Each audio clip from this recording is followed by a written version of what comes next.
Imaginez que le plus grand secret jamais révélé n'ait pas été perdu dans des terres lointaines, ni enseveli sous d'anciennes ruines, ni caché dans des manuscrits interdits, mais qu'il ait été savamment encodé dans les enseignements même de Jésus-Christ, demeurant invisible à ceux qui manquent de discernement et d'ouïe spirituelle. Imaginez que ce secret ne soit pas une simple expression métaphorique, mais une véritable carte au trésor. Une carte capable d'ouvrir un portail dormant à l'intérieur du corps humain. Un mécanisme sacré conçu pour établir une connexion avec la source divine de la conscience universelle. Il s'agit d'un voyage au cœur de l'un des enseignements les plus énigmatiques attribués au Christ. L'activation de la glande pinéale, siège de la vision spirituelle et pont vers ce que les mystiques appellent la conscience christique. Les connaissances acquises peuvent transformer non seulement votre perception des enseignements de Jésus, mais aussi votre expérience personnelle de la réalité. La révélation que nous nous apprêtons à explorer était d'une puissance exceptionnelle. Si vous avez déjà ressenti que les interprétations traditionnelles des Saintes Écritures étaient incomplètes, si vous avez aspiré à découvrir les vérités mystiques codées dans les paroles de Jésus, alors ce voyage est fait pour vous. Nous allons plonger dans le symbolisme ancien, les enseignements ésotériques et la sagesse spirituelle qui ont été précieusement gardés pendant des millénaires par les mystiques, les saints et les chercheurs de vérité. Les découvertes à venir sont capables de changer votre paradigme spirituel. Commençons par la source, la glande pinéale.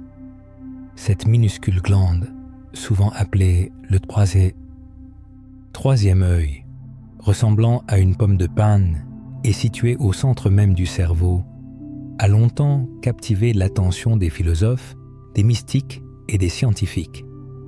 René Descartes, éminent penseur du XVIIe siècle, la nommait le siège de l'âme. Dans l'Égypte ancienne, elle a été symbolisée par l'œil d'Horus et en Orient, elle est vénérée dans les traditions yogiques et hindoues comme le chakra Ajna. Cependant, dans le mysticisme chrétien et plus particulièrement dans les interprétations ésotériques des paroles de Jésus, elle joue un rôle bien plus crucial et divin qu'on ne le croit communément. Tournons-nous vers l'évangile de Matthieu, chapitre 16, verset 22, où Jésus dit « À l'œil est la lampe du corps. Si donc ton œil est unique, tout ton corps sera plein de lumière. » Que représente cet œil unique? Théologiens traditionnels peuvent proposer des interprétations symboliques, mais pour les mystiques et les érudits ésotériques, la réponse est bien plus concrète. Le œil unique est une référence directe au troisième œil, la glande pinéale, un organe qui, une fois activé, illumine non seulement l'esprit mais l'être tout entier de la conscience divine. Réfléchissons un instant. Pourquoi Jésus, si précis et poétique dans son langage, parle-t-il d'un œil unique? Pourquoi n'a-t-il pas utilisé le pluriel, les yeux, s'il faisait référence à la vision physique? La réponse ne réside pas seulement dans les mots, mais dans le mystère plus profond que Jésus indiquait. La voix intérieure, une voie de perception qui transcende la vue physique pour mener à la vision intérieure, à l'intuition et à l'éveil spirituel. Ce n'est pas une simple allégorie poétique. Dans toutes les traditions sacrées, la glande pinéale est associée à la lumière. D'un point de vue scientifique, elle est responsable de la production de mélatonine, qui régule les cycles du sommeil et est influencée par la lumière. Cependant, au-delà de la biologie, les traditions ésotériques affirment que la glande pinéale est la porte vers l'illumination intérieure, vers les royaumes invisibles où résident la vérité, la sagesse et la connexion divine. dans des textes sacrés tels que l'évangile de Thomas, découvert dans la bibliothèque de Nag Hammadi. Jésus exhorte à chercher le royaume de Dieu non pas à l'extérieur, mais à l'intérieur de soi. Il dit que si on le cherche dans les cieux ou dans la mer, les oiseaux et les poissons nous devanceront. C'est un appel direct à explorer le monde intérieur, qui est semblable à un temple. L'apôtre Paul, dans sa première épître aux Corinthiens, affirme que le corps de l'homme est le temple de Dieu, dans lequel habite le Saint-Esprit. Ainsi, le corps contient un Saint des Saints, à l'image de l'Arche d'Alliance, dans le temple de Jérusalem. Les mystiques considèrent depuis longtemps la glande pinéale comme ce sanctuaire intérieur sacré. Les pratiques spirituelles orientales, comme la méditation et le contrôle de la respiration, visent à éveiller ce centre intérieur. Jésus se retirait souvent de la foule pour prier dans la solitude, démontrant peut-être une technique de silence intérieur et d'harmonisation avec les fréquences divines. Il est important de se demander quand, pour la dernière fois, nous nous sommes trouvés dans un silence profond, ressentant une connexion avec le savoir intuitif et la présence intemporelle, là où les mots perdent leur pouvoir et où seule la vérité demeure. Dans la suite de cette exploration, nous examinerons comment les anciens mystiques chrétiens, les Esséniens et les gnostiques, comprenaient ce mécanisme divin et activaient la conscience divine. Nous étudierons également les symboles dans l'art de la Renaissance et les enseignements secrets des premiers écrits chrétiens, qui indiquent que le royaume des cieux est un état de conscience qui commence par l'éveil de l'œil intérieur. Pour comprendre en profondeur les paroles de Jésus et leur lien avec la glande pinéale, il est nécessaire de dépasser la lecture ordinaire des textes et d'étudier la vie et les pratiques de ceux qui ont préservé ces enseignements dans leur forme mystique originelle. Les Esséniens, une secte juive ascétique, étaient peut-être étroitement liés à Jésus. Leurs pratiques incluaient la purification, le développement de la vision intérieure et la communication avec les sphères supérieures. Les Esséniens accomplissaient des rituels en harmonie avec les cycles naturels et le mouvement des corps célestes, cherchant à aligner l'esprit et le corps avec la lumière divine. Ils croyaient qu'une étincelle sacrée résidait dans le corps humain, pouvant être éveillée par des pratiques spirituelles.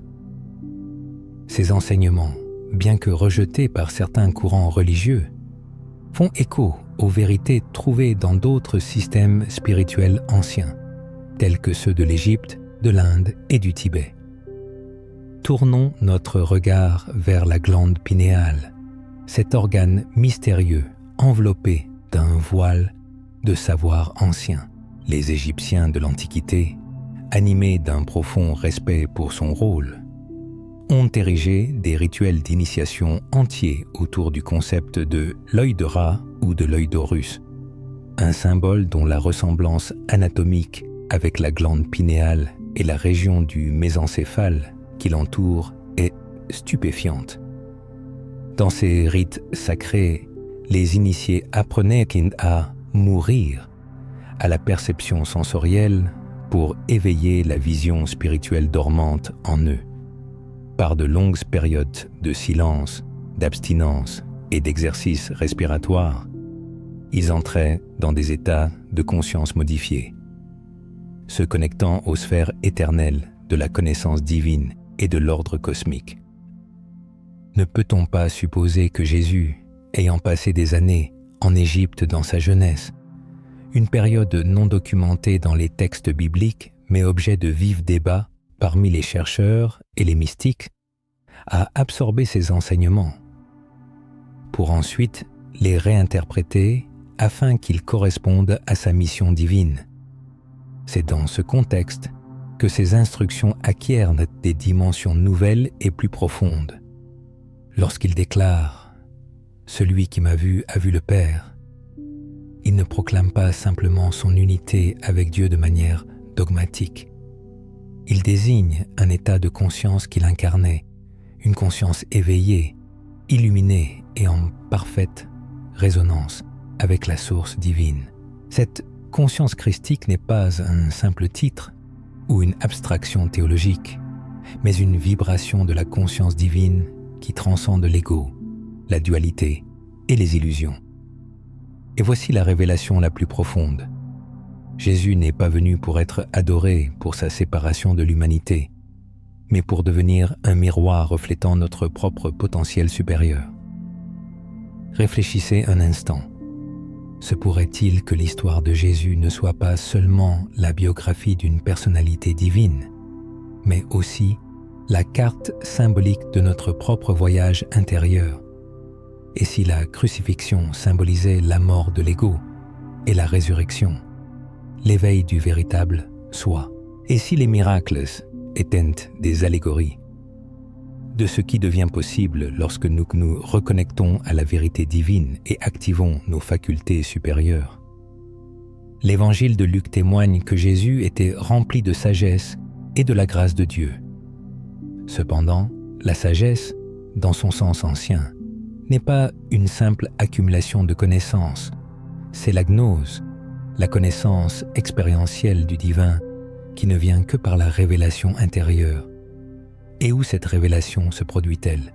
Selon les traditions mystiques, elle a lieu dans le sanctuaire sacré de l'esprit, la chambre haute, comme l'appellent hanter souvent les Écritures, où la glande pinéale siège tel un trône au centre du cerveau, baigné par le liquide céphalo-rachidien, protégé dans le silence et éveillé dans la quiétude.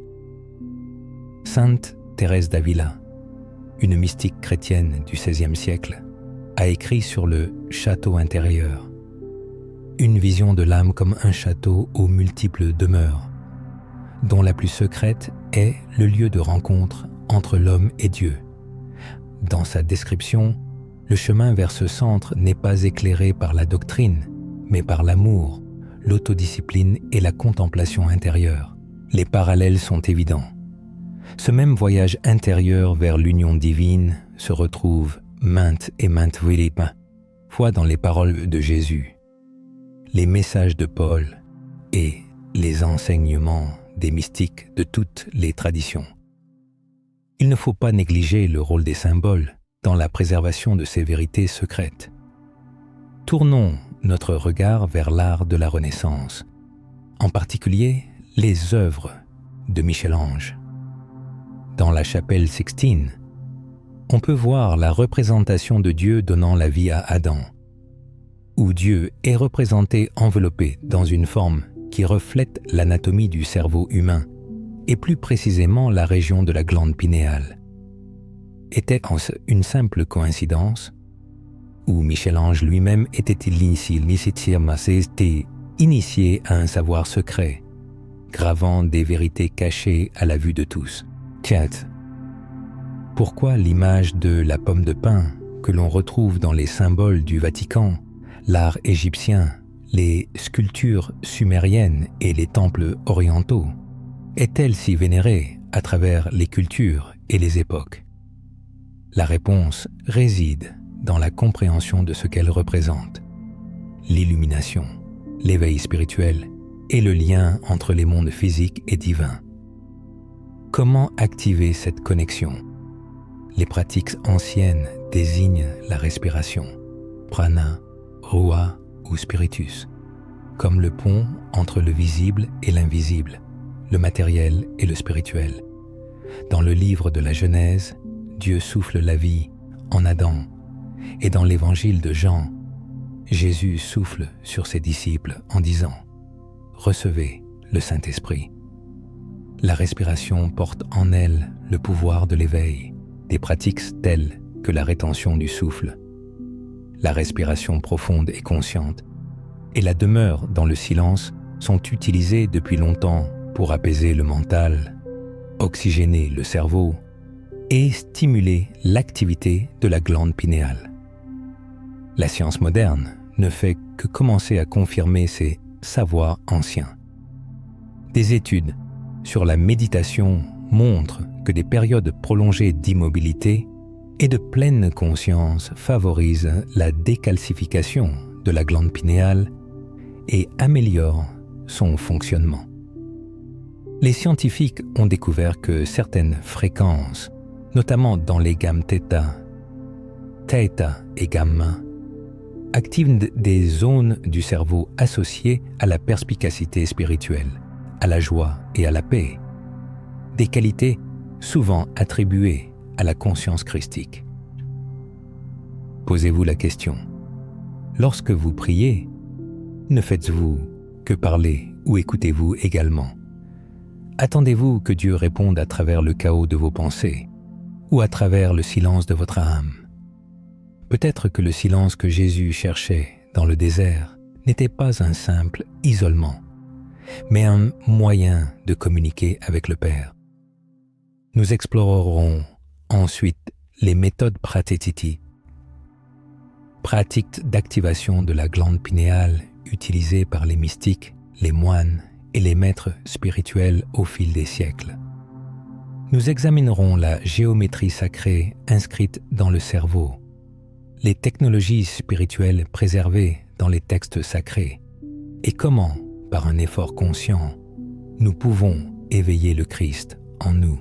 Nous nous approcherons de la plus grande révélation, le secret que Jésus a encodé dans ses enseignements.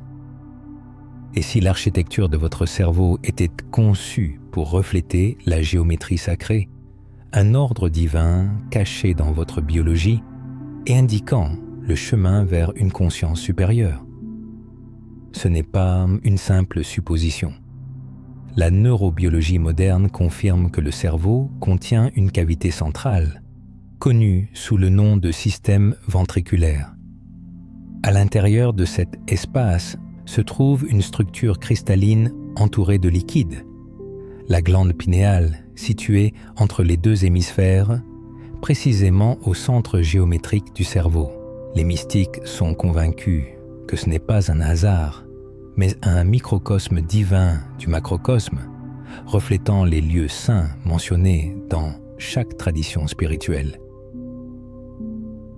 Les premiers pères de l'Église utilisaient souvent des métaphores faisant allusion à l'œil spirituel et à une perception divine dépassant la vue ordinaire.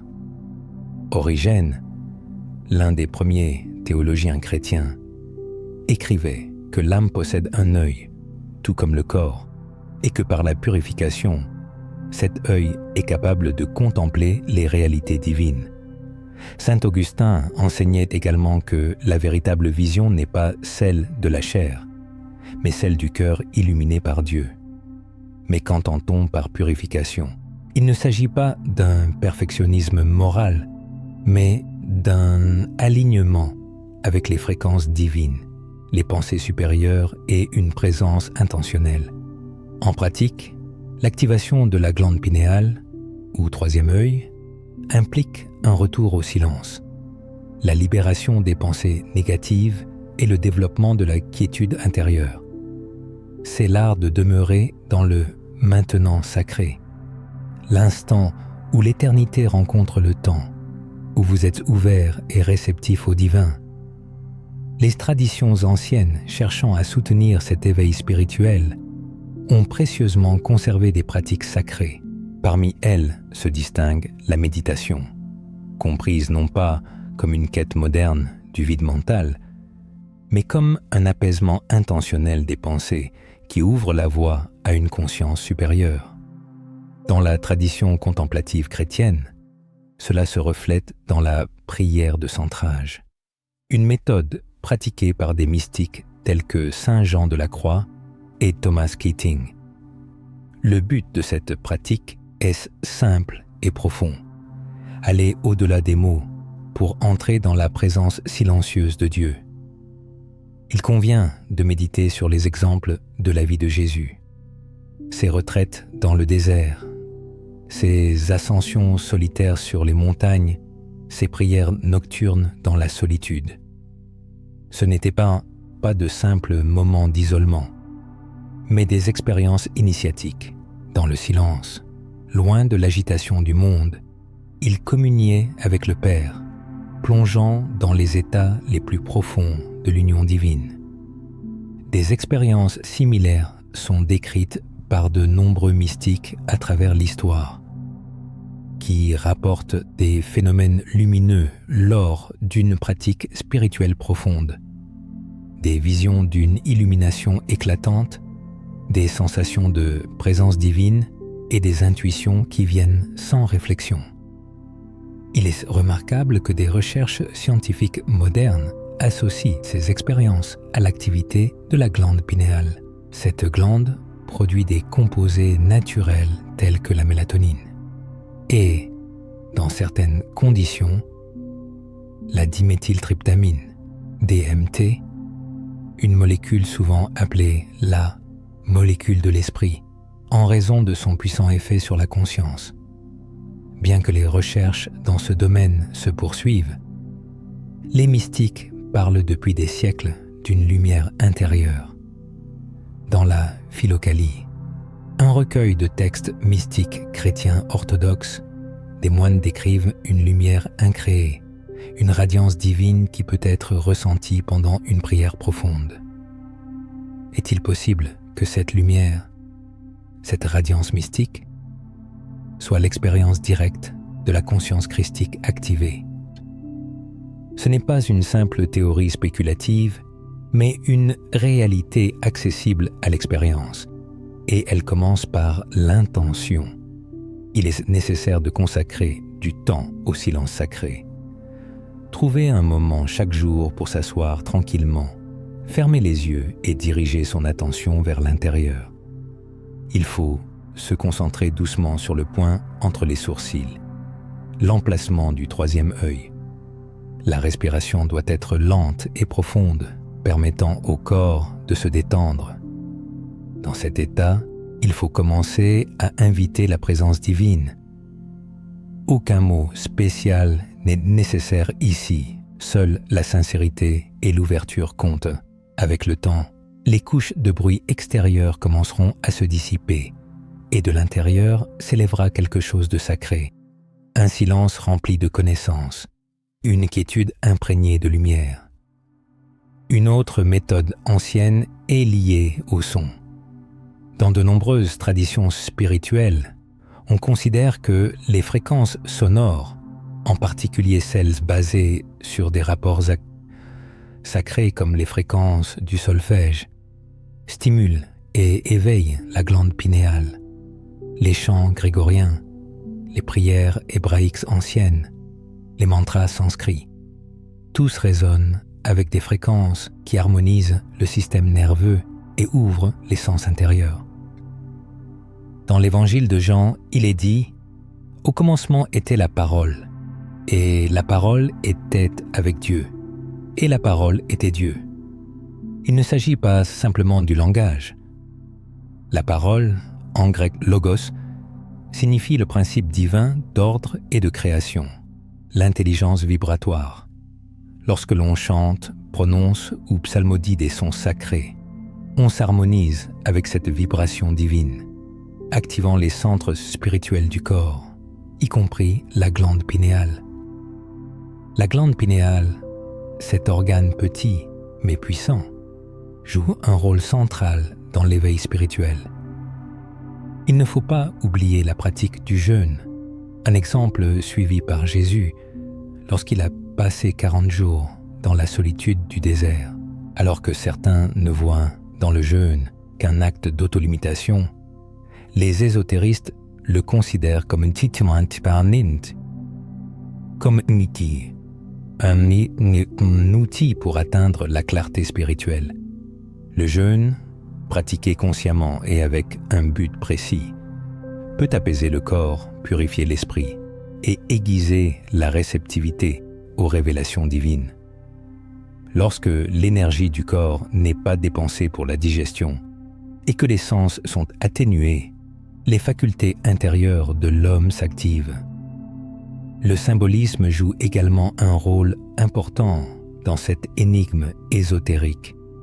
Le nimbe, ce cercle lumineux entourant la tête des saints et du Christ lui-même sur les icônes, n'est pas un simple élément décoratif.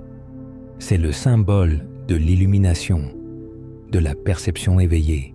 C'est le signe visible de la transformation invisible qui se produit lorsque la lumière divine pénètre à travers la glande pinéale activée. Il est également nécessaire de prendre conscience de l'importance de la pureté intérieure, non pas dans un sens moralisateur, mais énergétique.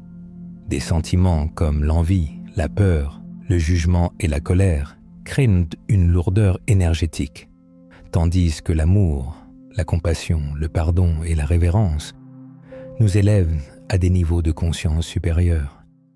Jésus a enseigné « Heureux ceux qui ont le cœur pur, car ils verront Dieu ». La pureté du cœur favorise la clarté de la perception, créant les conditions de la vision divine. Mais que découvre-t-on dans cet état? Pas seulement des visions au sens ordinaire, mais une perception entièrement différente de la vie elle-même. On commence à voir l'unité, là où existait auparavant la séparation, à ressentir le divin non seulement en soi, mais aussi chez les autres, dans la nature, dans le silence.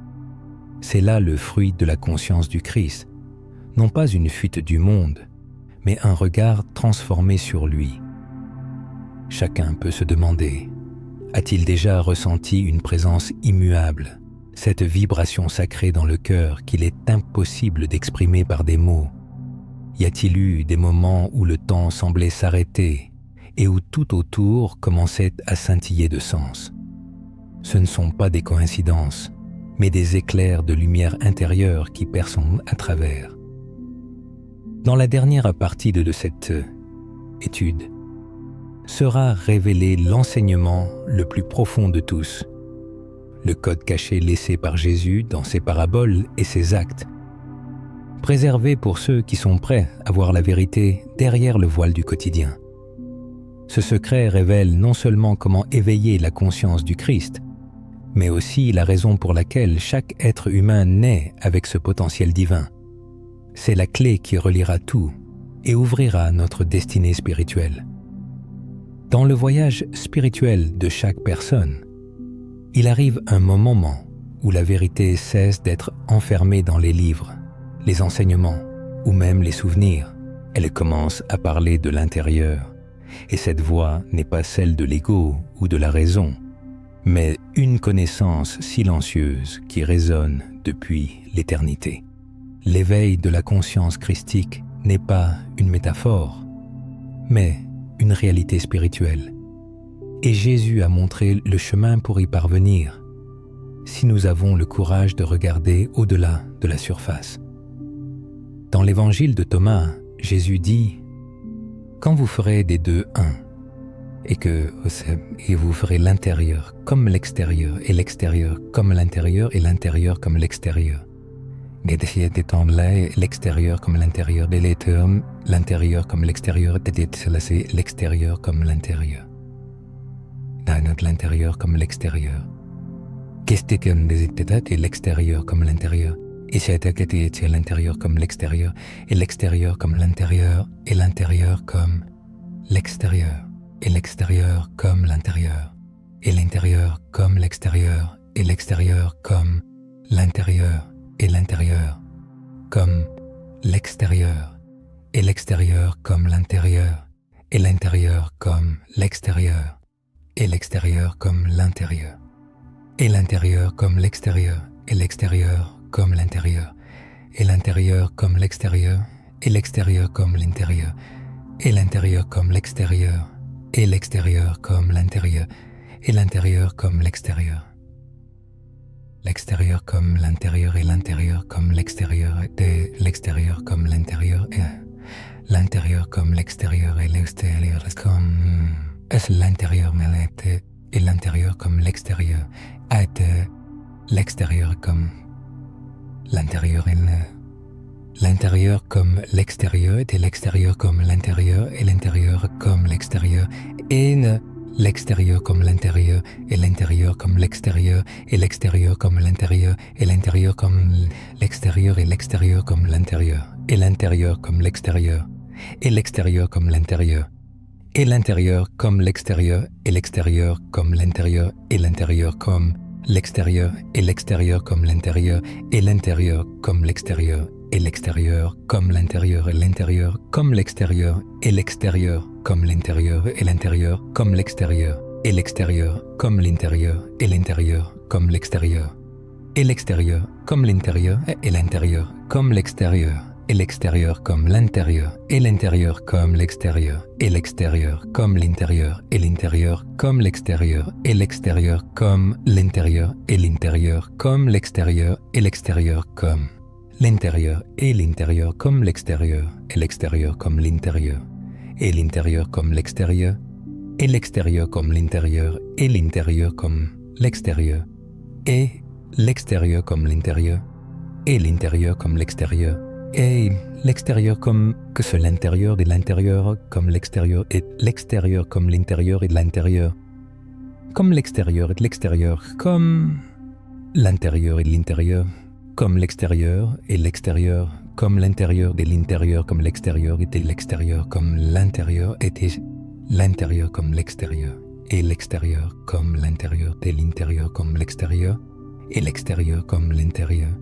et l'intérieur comme l'extérieur, et l'extérieur comme l'intérieur, et l'intérieur comme l'extérieur, et l'extérieur comme l'intérieur, et l'intérieur comme l'extérieur, et l'extérieur comme l'intérieur, et l'intérieur comme l'extérieur, et l'extérieur comme l'intérieur, et l'intérieur comme l'extérieur, et l'extérieur comme l'intérieur, et l'intérieur comme l'extérieur, et l'extérieur comme l'intérieur, et l'intérieur comme l'extérieur, et l'extérieur comme l'intérieur, et l'intérieur comme l'extérieur, et l'extérieur comme l'intérieur, et l'intérieur comme l'extérieur, et l'extérieur comme l'intérieur, et l'intérieur comme l'extérieur, et l'extérieur comme l'intérieur, et l'intérieur comme l'extérieur, et l'extérieur comme l'intérieur, et l'intérieur comme l'extérieur, et l'extérieur comme l'intérieur, et l'intérieur comme l'extérieur, et l'extérieur comme l'intérieur, et l'intérieur comme l'extérieur, et l'extérieur comme l'intérieur, et l'intérieur comme l'extérieur, et l'extérieur comme l'intérieur, et l'intérieur comme l'extérieur, et l'extérieur comme l'intérieur, et l'intérieur comme l'extérieur, et l'extérieur comme l'intérieur, et l'intérieur comme l'extérieur, et l'extérieur comme l'intérieur, et l'intérieur comme l'extérieur, et l'extérieur comme l'intérieur, et l'intérieur comme l'extérieur, et l'extérieur comme l'intérieur, et l'intérieur comme l'extérieur, et l'extérieur comme l'intérieur, et l'intérieur comme l'extérieur, et l'extérieur comme l'intérieur, et l'intérieur comme l'extérieur, et l'extérieur comme l'intérieur, et l'intérieur comme l'extérieur, et l'extérieur comme l'intérieur, et l'intérieur comme l'extérieur, et l'extérieur comme l'intérieur, et l'intérieur comme l'extérieur, et l'extérieur comme l'intérieur, l'intérieur. Alors vous entrerez dans le royaume. Ce verset énigmatique a longtemps déconcerté les érudits. Mais pour les mystiques, son sens est clair. C'est l'unité de la dualité, l'harmonie entre l'esprit et la matière, le masculin et le féminin, la raison et le cœur, le corps et l'âme. Et ce qui est particulièrement important, cela se réfère à l'intégration des hémisphères gauche et droit du cerveau, menant à un équilibre de la perception et à l'éveil de l'œil au centre, la glande pinéale. Quand les deux deviennent un, le voile tombe.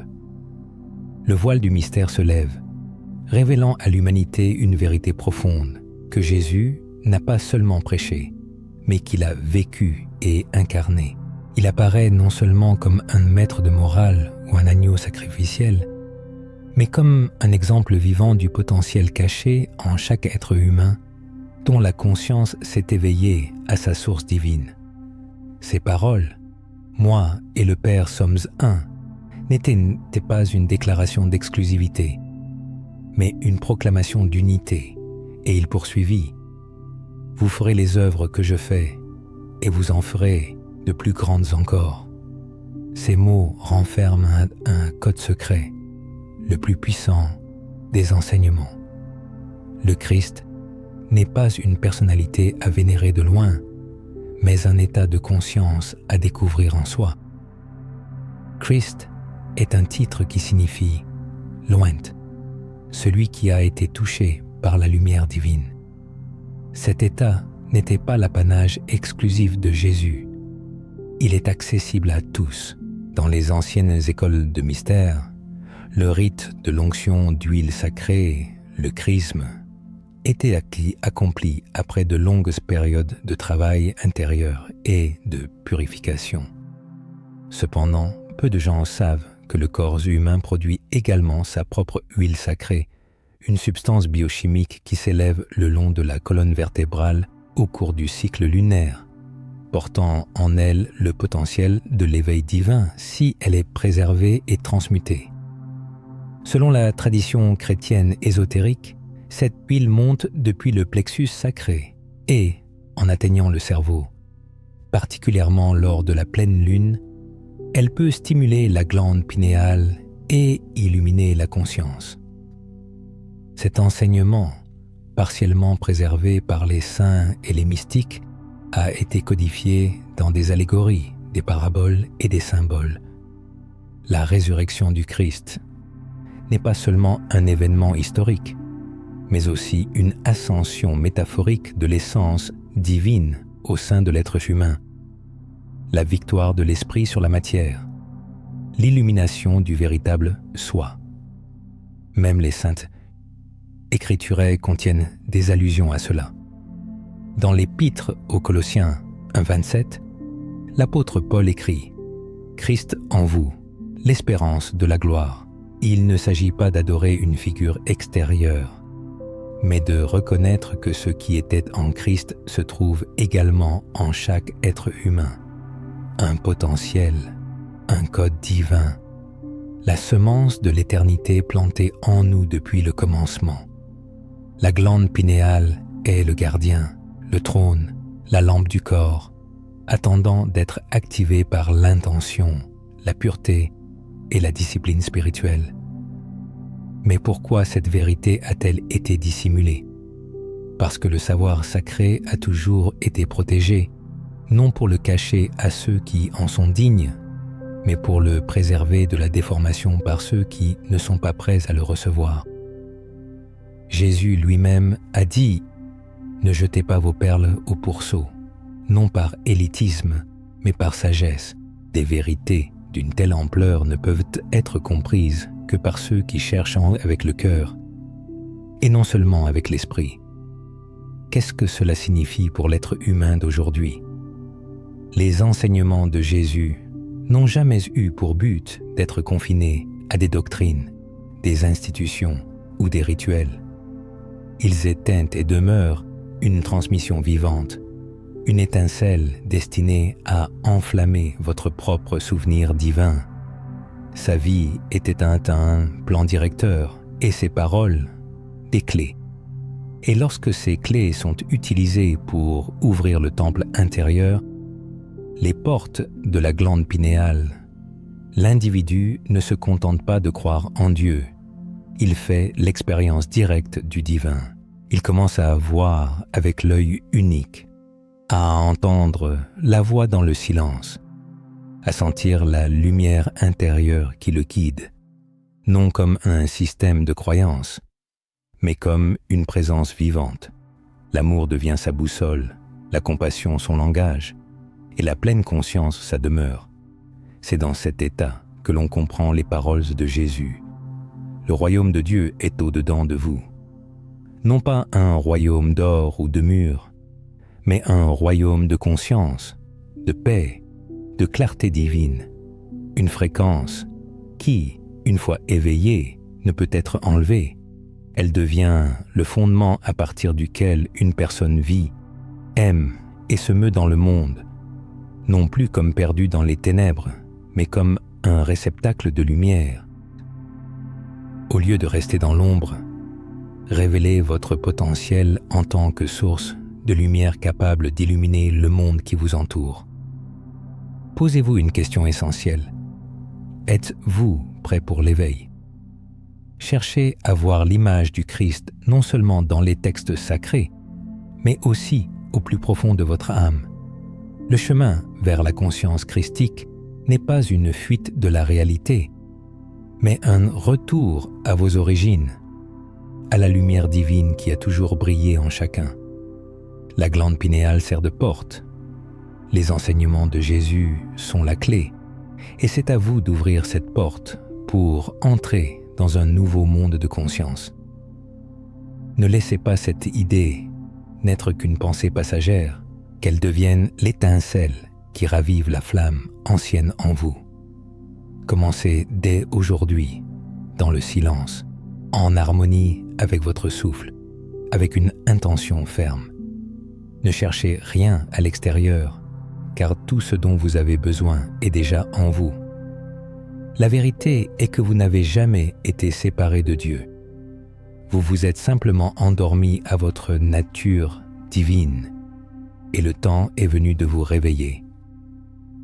Invitez d'autres personnes à partager ce cheminement spirituel avec vous.